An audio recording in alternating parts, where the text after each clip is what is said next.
Hello everyone, wish you happy new year to all my Instagram family. আপোনালোকক সকলোকে নতুন বছৰৰ শুভেচ্ছা জনালোঁ। সকলোৰে যাতে নতুন বছৰটো ভালদৰে আৰম্ভ হয় আৰু আমিও ঘৰতে ৰাতিপুৱা চাকি বন্তি জ্বলালোঁ আৰু চাকি বন্তি জ্বলাই এয়া আমি মানে এনেই ফুৰিব মন গ'ল 1 জানুৱাৰী দিনাখন কিনো কৰিম বুলি ভাবি সকলোৱে যিহেতু পাৰ্টি কৰিছে কিবা কিবি কৰিছে লাষ্ট ডিচেম্বৰ বা নতুন ইয়েৰ বুলি এয়া আমি আহিলোঁ। এয়া দেখিছেনে মই একদম ষ্টেপৰ আগতে ফটো মাৰি দে ভিডিঅ' কৰি দে বুলি এতিয়া ভালদৰে কৰিব নোৱাৰিছে বুলি পূৰা গালি পাৰি আছোঁ আৰু ভাবিলোঁ সেয়ে ময়ো প্ৰথম নতুন বছৰ বুলি ইনষ্টাগ্ৰামত এটা মিনি ব্লগ বনাওঁ বুলি। আৰু এয়া মোৰ মানুহজনে লগলৈ আনিছে আৰু লগতে ওচৰ চুবুৰীয়া আৰু ওচৰৰ দুজনীমান আৰু দাদা এজন তেনেকৈ আহিছে লগতে আমি 4-5টা মানে।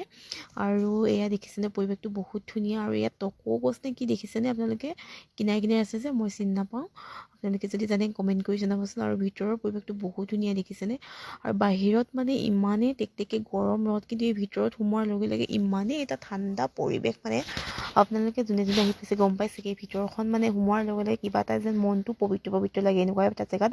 আপোনালোকৰ এনেকুৱা হয়নে কমেণ্ট কৰি জনাবচোন। মোৰ কিন্তু এনেকুৱা এটা জেগাত যদি সোমাই যাওঁ মনটো বহুত ভাল লাগে। আৰু এয়া বাহিৰৰ পৰা অকণমান ভিডিঅ' কৰিছোঁ আৰু এয়া দেখিছেনে ফুল। আপোনালোকক মই নেক্সট ভিডিঅ'ত দেখাম।